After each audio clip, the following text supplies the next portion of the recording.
Chers amis, bonjour et joie nouvelle de nous retrouver dans notre émission Ta parole est vérité.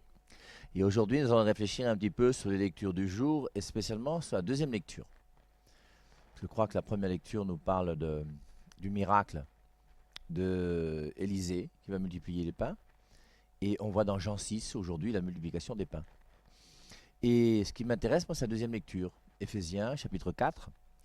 Et on va lire et on va essayer de commenter, on va essayer de voir ce qu'on peut retenir de ce texte très intéressant de l'Épître aux Éphésiens.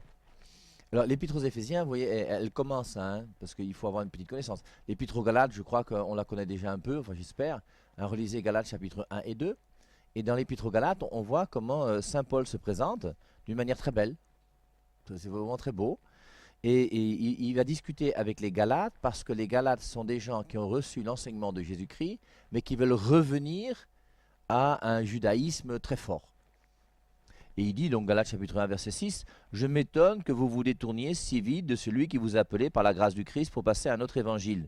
Non pas qu'il y en ait un autre, mais il y a des gens qui vous troublent et veulent pervertir l'évangile du Christ. » Alors, ce passage, c'est pareil, c'est très actuel aujourd'hui.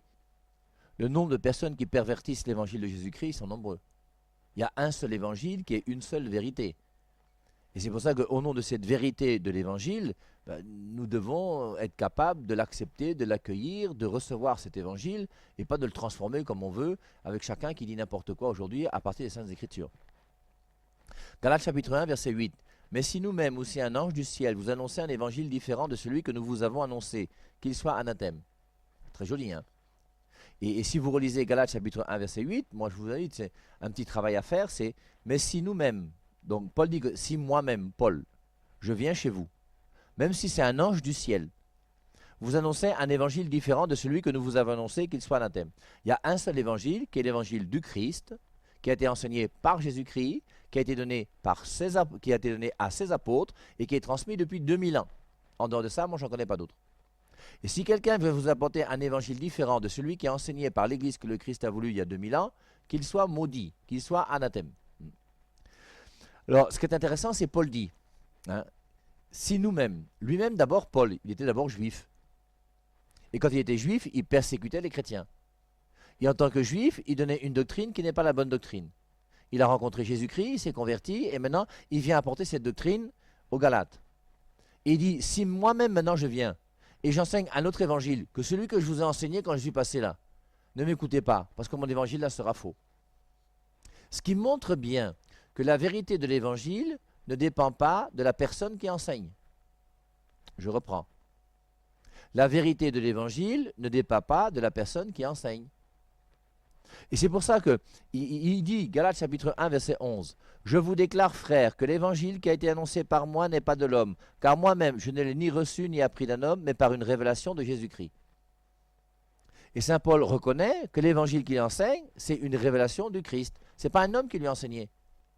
Moi qui m'a enseigné l'évangile, c'est ma grand-mère qui voulait devenir religieuse et qui a rencontré mon grand-père. Mes parents ne m'ont pas enseigné beaucoup, mais m'ont envoyé à la catéchèse quand j'étais petit. Ensuite, je suis rentré chez les frères de Saint-Jean. Ce sont des hommes qui m'ont donné la doctrine que j'ai aujourd'hui. Et la plupart d'entre nous, c'est ça. Ce sont des prêtres, c'est la catéchèse, c'est ton père, c'est ta mère. Nous avons reçu l'évangile de quelqu'un. Et Paul, lui, a ce privilège particulier de dire « Je vous déclare, frères, que l'évangile qui a été annoncé par moi n'est pas de l'homme, car moi-même, je ne l'ai ni reçu ni appris d'un homme, mais par une révélation de Jésus-Christ. » Et ce qui est curieux, c'est que dans Galates chapitre 2, verset 2, qu'est-ce qu'il fait? Il sait qu'il a reçu sa révélation de Jésus-Christ, mais pour être sûr que ce qu'il enseigne est vrai, parce qu'il doute. Et pourquoi il doute? Relisons 1 Corinthiens 7. Corinthiens 7, le grand chapitre sur le mariage et la consécration à Dieu, non? Et dans 1 Corinthiens chapitre 7, je vous lis le verset 10. C'est Paul qui parle et Paul dit « À ceux qui sont mariés, j'ordonne, non pas moi, mais le Seigneur, que la femme ne se sépare pas de son mari. » Donc 1 Corinthiens chapitre 7, verset 10, le passage est clair. J'ordonne, non pas moi, mais le Seigneur. Et il donne un ordre au nom de Jésus-Christ. Pourquoi? Parce qu'il a reçu sa révélation directement du Christ. Et maintenant, qu'est-ce qu'il dit au verset 12? Aux autres, ce n'est pas le Seigneur, c'est moi qui dis. Et il y a des moments où Paul affirme des choses, sachant qu'elles viennent directement de Jésus-Christ, qu'il l'a enseigné directement, et quelquefois c'est lui-même sa propre réflexion. Je vous rappelle que moi, quand je faisais ma catéchèse à Berthois il y a 20-30 ans, ben, les élèves me posaient des questions. Et quand les élèves me posaient des questions, quelquefois je ne savais pas ce qu'il fallait répondre. Et je rentrais le soir, je faisais un petit travail, j'essayais de chercher, où je demandais à mes confrères qui étaient avec moi, notamment le père Jean-Benoît Casterman, que vous connaissez bien, et je lui demandais, bon, qu'est-ce qu'il fallait répondre, on m'a posé telle question. Et Paul, c'est pareil. Il a la révélation qu'il a reçue de Jésus-Christ, mais Jésus-Christ ne lui a pas dit tout sur tout. Et quand on lui pose des questions, il dit, ben voilà ce que moi je pense. Alors 1 Corinthiens 7,10, très joli. À ceux qui sont mariés, j'ordonne non pas moi, mais le Seigneur, que la femme ne se sépare pas de son mari, etc., etc. Au verset 12, aux autres, ce n'est pas le Seigneur, c'est moi qui dis. On peut reprendre aussi au verset 25. Pour ce qui est des vierges, je n'ai pas d'ordre du Seigneur, mais je donne un avis en homme que le Seigneur, dans sa miséricorde, a rendu fidèle. 1 Corinthiens chapitre 7, dernier verset, verset 40. Lisons d'abord 39. Une femme est liée aussi longtemps que son mari est vivant, mais si le mari est décédé, elle est libre de se marier à qui elle veut, seulement que ce soit dans le Seigneur. Il y a bien un mariage dans le Seigneur, un mariage chrétien. Verset 40. Néanmoins, elle sera plus heureuse, à mon avis, dit saint Paul, si elle demeure comme elle est. Or, moi aussi, je pense avoir l'Esprit de Dieu. Et on voit donc que Paul a reçu sa révélation directement du Christ. Ayant reçu sa révélation directement du Christ, eh bien, au bout d'un moment, il dit des choses où il est sûr, j'ordonne au nom du Seigneur, et quelquefois, il parle en son propre nom. Et alors, de peur d'avoir couru en vain, nous dit Galates 2,2, j'y montais par suite d'une révélation. Je leur exposais l'évangile que je prêche parmi les païens, je l'exposais en privé aux plus considérés, de peur de courir ou d'avoir couru en vain. Et Paul a peur d'enseigner une doctrine qui n'est pas vraie. Et je m'adresse à tous ceux qui pensent être prophètes, tous ceux qui pensent être pasteurs, tous ceux qui pensent être sûrs d'enseigner une doctrine qui est la doctrine de Jésus-Christ. Avons-nous l'humilité de Paul? Cette humilité de Paul qui fait que Paul sait qu'il enseigne une doctrine. Et cette doctrine qu'il enseigne, de peur d'avoir couru en vain, qu'est-ce qu'il fait? Alors qu'il a reçu sa révélation directement de Jésus-Christ, il va aller rencontrer les colonnes de l'Église, Pierre, Jacques et Jean. Et il va exposer son évangile à Pierre, Jacques et Jean, pour dire voilà ce que j'enseigne. Est-ce que je cours en vain ou est-ce que je ne cours pas en vain? Ce qui montre bien que Pierre, Jacques et Jean ont autorité sur la doctrine que Paul enseigne. Et c'est pour ça que ce n'est pas l'enseignement de Paul qui est intéressant, c'est l'enseignement qui est reconnu par l'Église. Et c'est l'Église qui dit à Paul, continue à enseigner ce que tu enseignes. C'est pour ça que je vous rappelle, une fois de plus, 1 Timothée 3,15, un verset biblique que vous devez tous connaître par cœur. Mais pas seulement le connaître, en vivre. Et 1 Timothée 3,15 qui dit que l'Église est colonne et appui de la vérité. Cherchez-vous la vérité, aimez-vous la vérité. Et nous, comme chrétiens, nous savons que la vérité, c'est quoi? La vérité, c'est la parole de Dieu. Jean 17, 17. Sanctifie-les dans la vérité. Ta parole est vérité. Consacre-les dans la vérité. Ta parole est vérité. Et est-ce que nous aimons la vérité de la parole de Dieu? Et cette vérité de la parole de Dieu, je vous rappelle, mais si nous-mêmes ou si un ange du ciel vous annonçait un évangile différent de celui que nous vous avons annoncé, qu'il soit anathème. Et moi, Père Hervé Marie, je suis certain que la doctrine que je vous enseigne est la bonne doctrine. Pourquoi? Parce que je suis d'accord avec Pierre, Jacques et Jean. La doctrine que je vous enseigne, c'est la doctrine que l'Église enseigne depuis 2000 ans. Aujourd'hui, vous voulez lire la Bible dans votre chambre. En lisant la Bible dans votre chambre, vous voulez invoquer le soi-disant Esprit Saint qui vous éclaire. Mais comment l'Esprit Saint peut faire dire à Marcello Tunasi que le dogme de l'Immaculée Conception, c'est que Marie est vierge le jour où elle est née? C'est un mensonge, il a menti. L'Esprit Saint ne ment pas. Et combien de gens aujourd'hui, au nom d'une fausse interprétation de la Bible, donnent une doctrine qui est fausse? Et quand tu enseignes des choses qui ne sont pas justes, forcément, ce n'est plus l'Esprit Saint qui t'éclaire, que les choses soient claires. Alors, je vous dis ça pourquoi? Pour introduire l'épître aux Éphésiens qu'on lit maintenant. Éphésiens chapitre 4. Et dans Éphésiens chapitre 4, qu'est-ce que nous dit Paul? Je vous exhorte donc, moi, le prisonnier dans le Seigneur. Alors, Paul a été prisonnier, il a fait, je crois, 2 ans de prison à Césarée hein, quand en voyant Festus et Agrippa. Ensuite, il est parti pour Rome, où il a fait encore 2 ans de prison, je crois, à Rome. Et pendant ces années où il était en prison, il a écrit quelques lettres. Et parmi ces lettres, il a écrit l'épître aux Éphésiens. Il a écrit aussi celle aux Colossiens. Je vous exhorte donc, moi le prisonnier, dans le Seigneur, à marcher d'une manière digne de la vocation qui vous a été adressée, en toute humilité et douceur, avec patience. Quelle est la vocation qui nous est adressée? Dieu veut pour nous un bonheur. On retrouve ça dans Éphésiens au chapitre 1, qui montre que Dieu a un plan, avant même que tu viennes sur terre, Dieu a un plan sur toi. On retrouve ça dans Romains chapitre 8, verset 29. Ceux qu'il a connus d'avance, il les a prédestinés à devenir semblables à son Fils. Et Dieu nous a prédestinés à devenir semblables à son Fils. Dieu a voulu donner 2 pieds au Père et Marie, un nez, une bouche, des dents, et me créer comme je suis. Pourquoi? Pour que je rentre dans son plan à lui, puisqu'il m'a prédestiné à devenir semblable à son Fils. Et chacun d'entre nous, nous avons été prédestinés par Dieu à devenir semblable à son Fils. Voilà notre vocation. Et notre vocation, c'est de recevoir la vie divine, de comprendre qui est Jésus-Christ et de l'aimer, et de mettre sa parole en pratique dans notre vie. Et notre bonheur, il est là, il n'est pas ailleurs.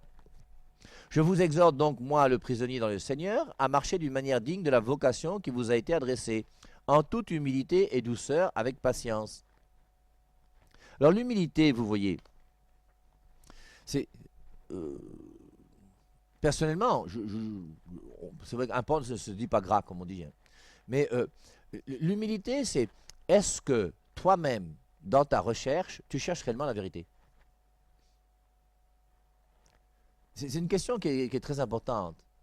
Oui, moi, je suis étonné de voir le nombre de gens, entre guillemets, que j'appelle bornés, qui sont absolument sûrs de cette vérité qui est une erreur grave, qui est la vérité des non-catholiques, ce que je dénonce tous les jours à la télévision, à la radio, qui fait que seule la Bible est la parole de Dieu.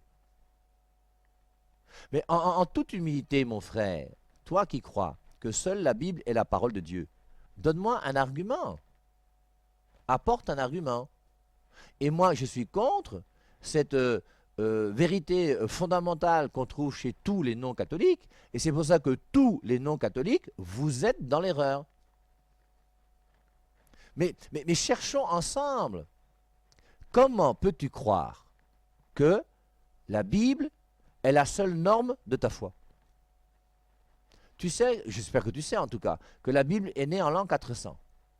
En l'an 400, ça fait 360 ans pratiquement que Jésus-Christ est mort. C'est 350 ans après la venue de Jésus-Christ sur la terre que la Bible est née. Je vous rappelle que l'apôtre Paul n'a jamais lu la Bible. Pierre, Jacques, Jean, les apôtres n'ont jamais lu la Bible. La première Bible a été traduite par Saint Jérôme de Stridon en l'an 400. Il était à Bethléem, il a cherché à traduire les 46 livres de l'Ancien Testament, plus les 27 livres du Nouveau Testament, ce qui allait 73 livres dans la Bible. Parce que la Bible a 73 livres. La Bible n'a pas 66 livres. Alors, c'est des thèmes sur lesquels on va parvenir tous les jours, bien sûr, mais c'est quand même important d'essayer de voir est-ce que nous cherchons la vérité. Et moi, je vous assure, effaré de voir qu'il y a des gens qui disent que la Bible a 73 livres ou 66 livres, c'est pas grave. C'est pas grave comment, mon frère?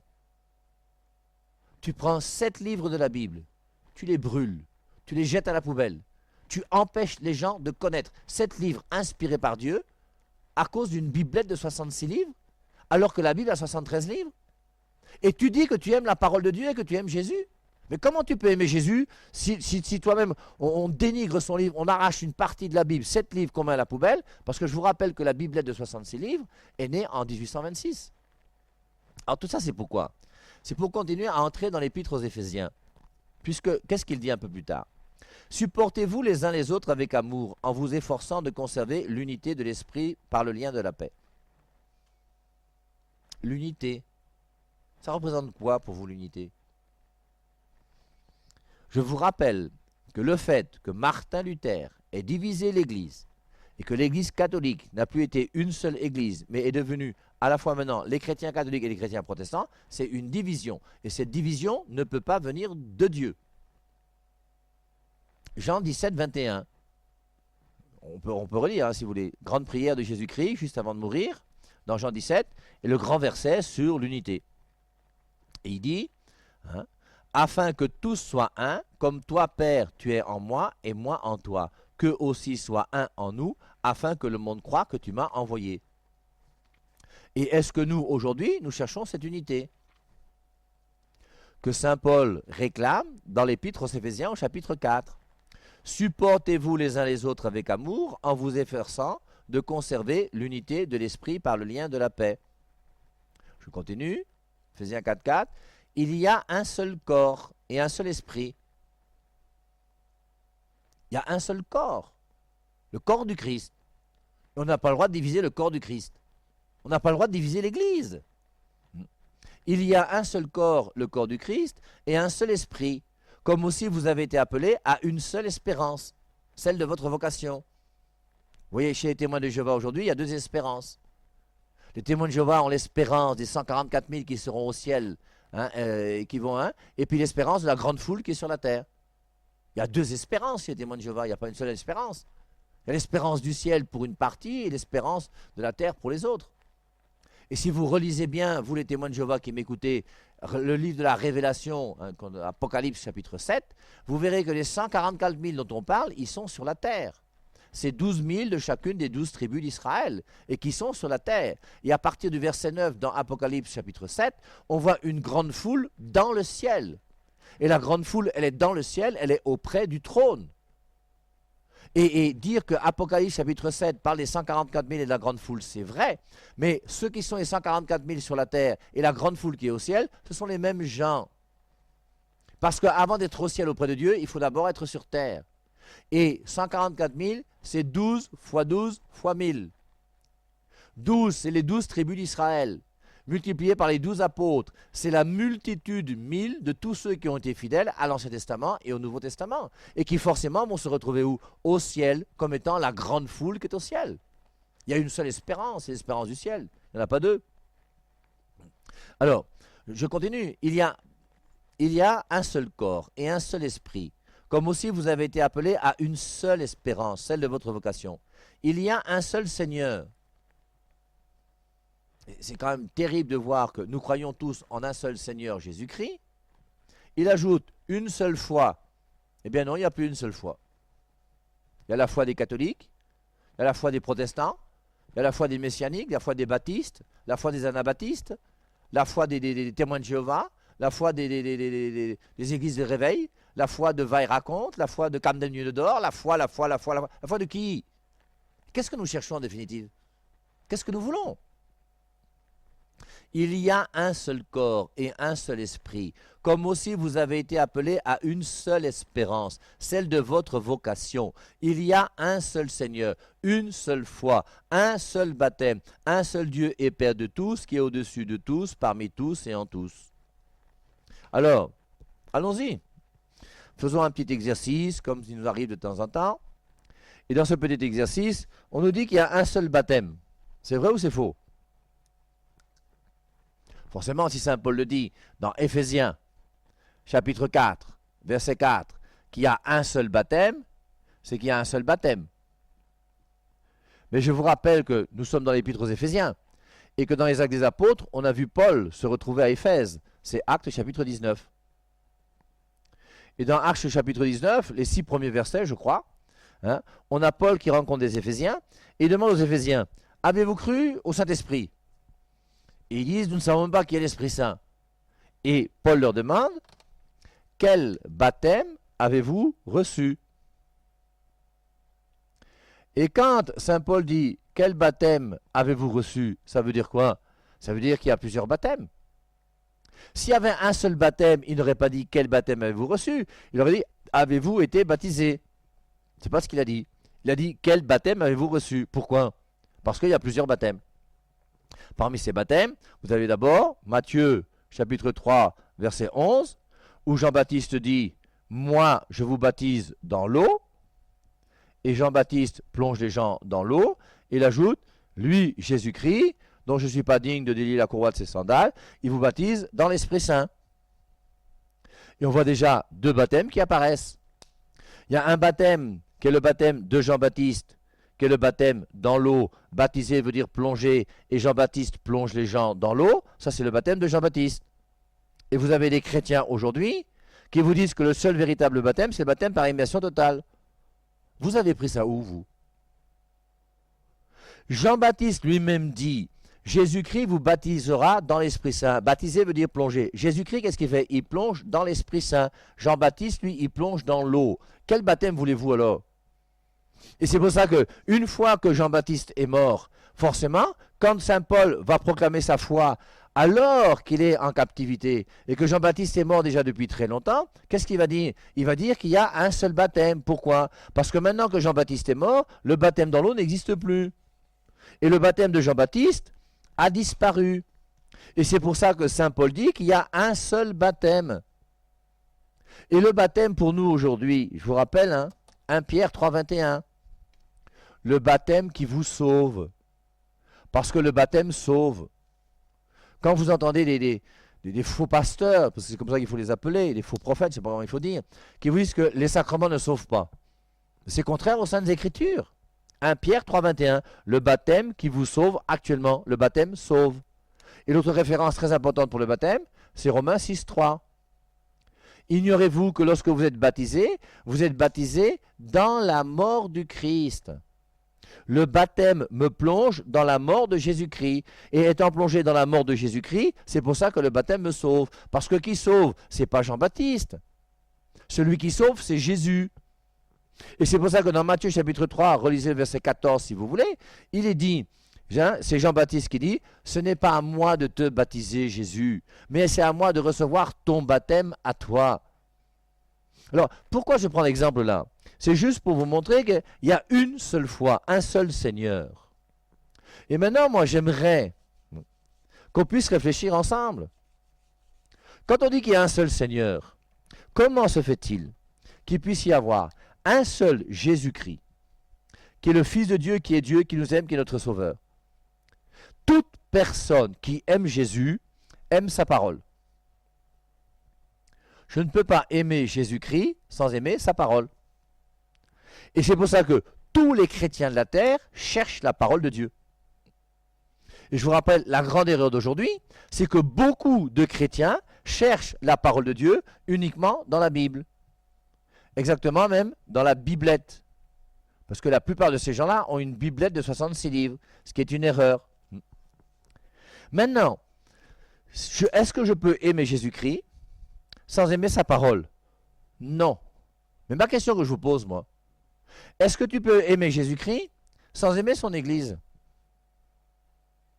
Comment faites-vous pour dire que vous aimez Jésus et vous ne voulez pas de son Église?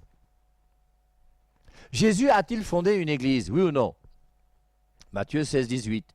Pierre, tu es Pierre, sur cette pierre, je bâtirai mon Église. Qui parle? C'est Jésus. C'est Jésus. Jésus fait quoi? Il bâtit son Église. Il a construit une Église. Et cette Église-là est une institution dans laquelle il y a un chef qui s'appelle Pierre. C'est ce que Jésus-Christ a voulu, moi j'y peux rien. On pourra sans doute, si on le veut, revenir sur Éphésiens, chapitre 5, verset 25, que je vous recommande. Lisez et essayez de comprendre ce que dit Éphésiens 5, 25. On va lire. C'est le passage où, là nous sommes dans Éphésiens 4, une seule foi, un seul Seigneur, un seul baptême, l'unité dans l'esprit.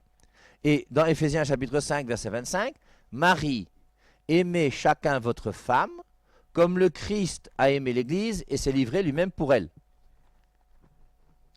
On comprend dans ce passage de Éphésiens 5, 25 que le Christ s'est livré pour son Église. Ce qui veut dire que le Christ est mort pour son Église. Marie, aimez chacun votre femme comme le Christ a aimé l'Église et s'est livré lui-même pour elle, afin de la sanctifier, après l'avoir purifiée par l'eau et la parole, pour faire paraître devant lui cette Église, glorieuse, sans tache, ni ride, ni rien de semblable, mais sainte et sans défaut. Je reprends.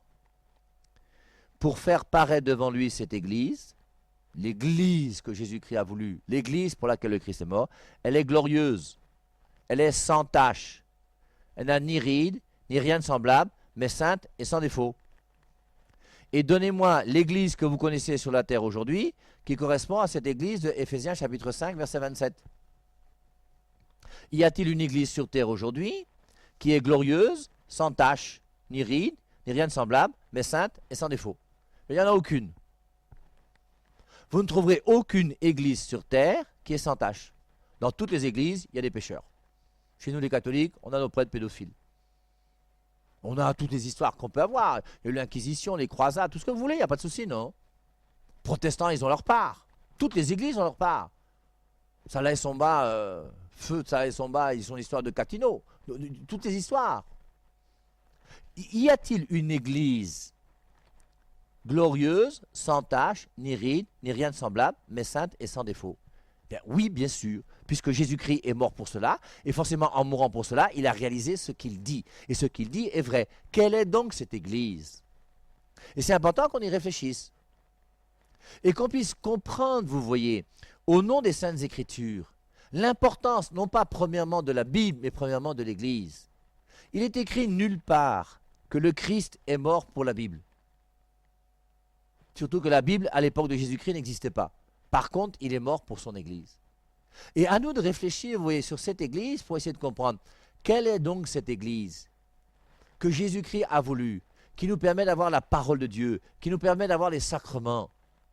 Et cette Église qui vient du ciel, qui nous donne la parole de Dieu est sainte. Les sacrements sont saints. Et c'est pour ça que l'Église qui vient du ciel, c'est l'Église que le Christ a voulu. Moi, j'appelle ça l'Église d'en haut. Et cette Église d'en haut, c'est donc cette institution voulue par Jésus-Christ qui nous donne la parole de Dieu et les sacrements. Aimons cette Église, vivons dans cette Église et prenons tous les moyens que l'Église nous donne. Sur ces bonnes paroles, je vous souhaite à tous un très bon dimanche et je vous dis à dimanche prochain. Bye bye.